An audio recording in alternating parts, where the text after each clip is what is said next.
To another edition of MTG Playback. I'm Mark, and I'm Actual Passer who plays Magic the Gathering. And I'm recording this the night before February 2nd, which is going to be the launch of Murders at Karlov Manor, which is the next standard set that is coming out for Magic the Gathering.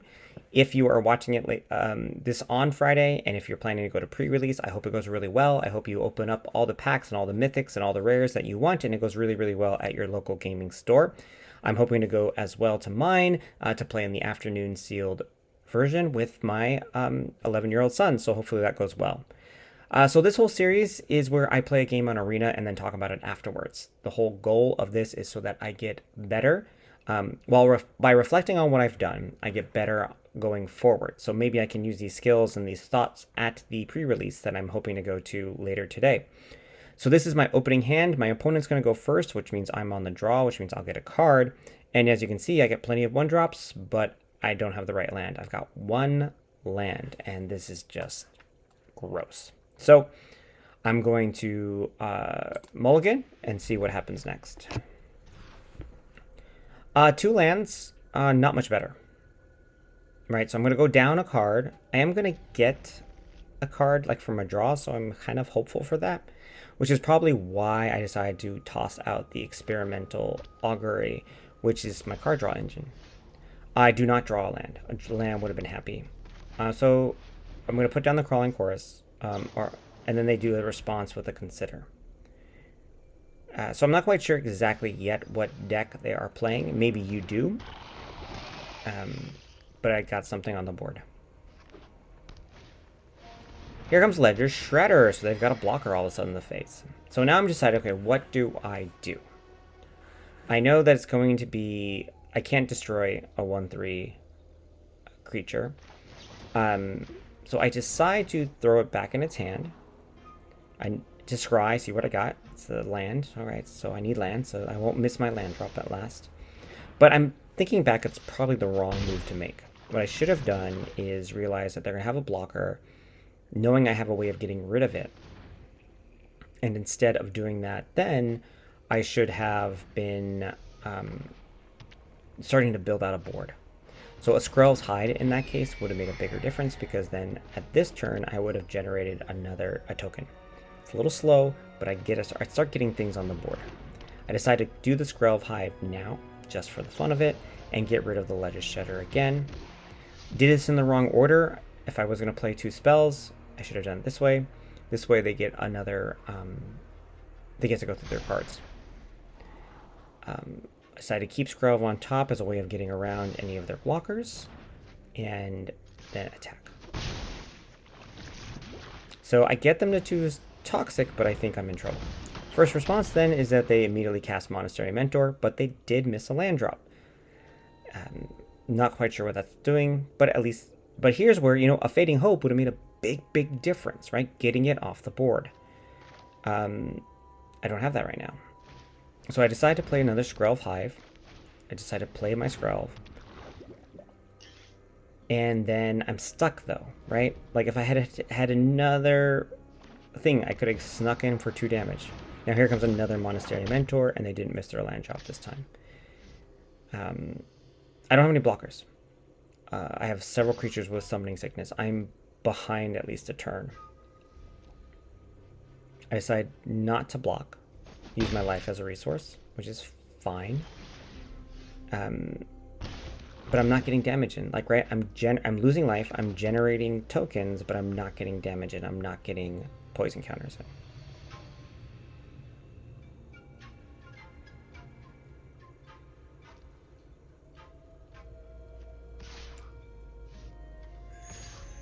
So I decided to send 2 in. I think that's a mistake. It is a mistake.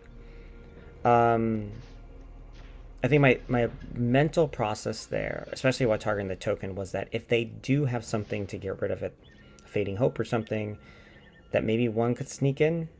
Actually, that reasoning is poor anyways. So, really should have just done 1. Right, that was a mistake. And I got rid of one of my blockers. And also now they're going to start filling up their board, generating 1/1s, and getting their mentor bigger.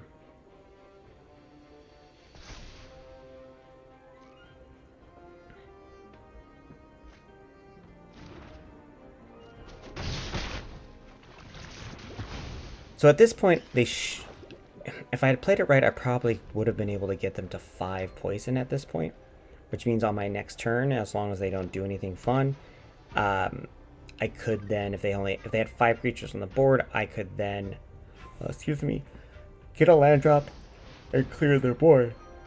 Oh, excuse me. But obviously that's not going to happen. Instead, they're going to cast a Monastery Mentor and their Legislator. So now their board is bigger than mine, and I don't think I can get anything. I can't go past it. So hopefully I'm praying for a land. I'm praying for something here. Skrelv High kicks off. I don't. I get a Serum Snare. So that's pretty much it. Right? Like hold on. Actually, hold on. Let me wait a second. Right, like so I have the March of Swirling Swift. If I toss the Serum Snare out of the hand, I makes me an X of 2. 1, 2, 3. So 5. I could have gotten 5 creatures off their board. 1, 2, 3, 4, 5. But they have 6. Right? So they have 6 creatures. I can get 5 off their board at most right now. And if they were at 6 poison, and I had 5 creatures go after them, I'd get them, because they could only block 1. But I'm done. Right? Like, there's nothing I can do now. So, like, I've lost my 1 chance. Though I wonder...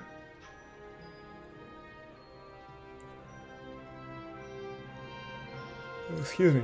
Sorry for yawning. So I decided to wait. I decided to... I'm not quite sure what they're going to do next, but they're probably going to make 1,000,000 tokens.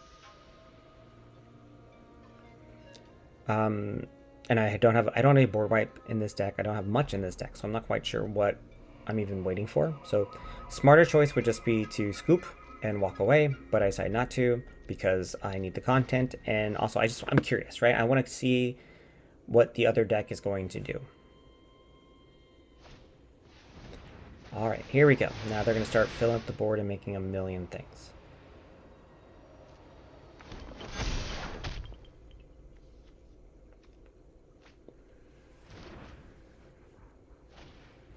Yep, another Slay the Hand.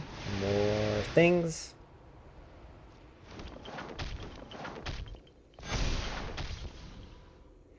They've got 3 4/4s and a 2 3. 2 4, sorry, now. And they got 2 3/3s as well. And I have nothing that can block. Right, here comes another creature. So even more tokens.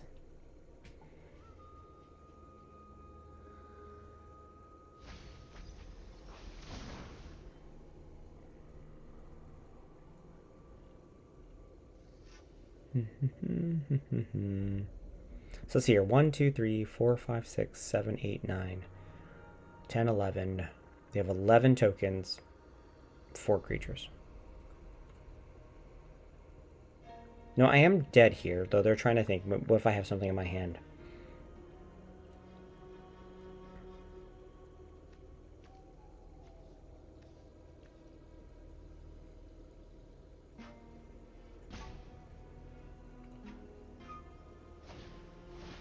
Yep, here they are. They're just making more.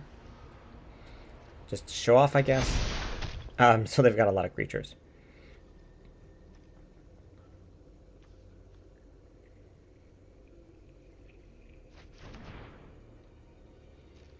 And they're all tapped out. Here they come. Now, in theory, they're sending 1, 2, 3, 4, 5, 6. All right, so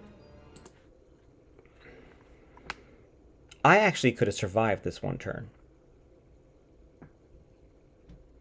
Right? I could at least get 3 of their big creatures off the board, right? So if I got their Monastery Mentors, those 3 there, that's still 12 damage, so I'd go down to 1. If I exile the Serum Snare, I could get all 5 creatures, like all the big ones, and I'd only go down to 11. Not that it makes a difference because look at their board, right? So like I can't get anything to go through. But I could have survived one more turn, and instead I decided not to. Instead, I decided to just be silly for a minute.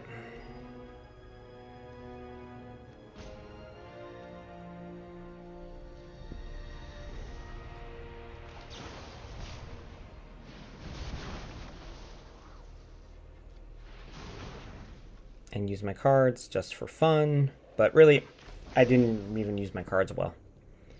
So, not that surviving would have made any difference, I don't think, but at least we get a good nice shot of all their tokens on their board. So, not the best game on my part, several misplays on my part, not really understanding their mechanics or what was going on in the game.